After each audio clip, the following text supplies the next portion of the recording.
A man was killed by a male lion Tuesday night at the popular lion park in Muldersdrift, west of Johannesburg. Animal curator Alex Laurenti helped raise the lion who attacked the man. He was on duty when it happened and says they were ready to deal with the situation. Well, we normally put the lions away and lock them up at 5 to 5 if there's nobody in. And the guys came up here, and as he was about to put them away, noticed that the lions had hold of a body. He came down and gave us a shout, and we came and fetched the body. So we do give them meat and show them that we can take it away, just in case this ever happened. And last night that all came into play, and it was great. We got the lions straight off him, chased them away, locked them up, and it worked very well for us. So we put security things in place. You know, there has to be 2 vehicles, one to keep the lions away once you've got him off the body, and the other guys to pick the body up. You know, so we practice these things. The victim was a black man in his late 20s, dressed in a long coat, leather cap, and all-star shoes. He was carrying no form of identification. He was trespassing on the park property for an unknown reason after somehow sneaking through the electric fences. His body was found around 5 p.m. and will not be identified until his fingerprints are taken. Bingo Callie was working at the park entrance when the man tried to get into the park earlier that evening. The guy came here earlier on. He said to me, want to see the lions by his feet. I said, you cannot see the lions by foot, brah. You can only go back and bring a car. Then from there, you can manage to see the lions. Other than that, you can go back.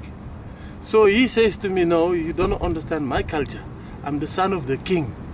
So when I look at the guy, I say, no man, this guy is not talking the right way, bruh. So chase the guy away. He's the son of a king with a lion, bruh. This thing is a born to kill, man. It's nothing like that. No matter what king you are, lion is still gonna eat you. The victim may have been cutting holes in the fence to get into the park when he was killed by the lion. With 4 informal settlements in the area surrounding the park, Laurenti says that stolen fences have become a huge problem throughout the last year. People have been cutting fences around the park and selling them for scrap metal, causing more than 150,000 rand in damages and creating a huge risk that the lions can escape and kill more people. So do you know why he was here, why he came in? No. It could have been, look, it could have been, you can see here where they cut holes and steal the poles. This has been going on for well over a year. It's not just us, the Lion Park. You ask any plot owner in the area. Apparently all the copper cables are gone, and they're looking for something to steal now, and it's fencing.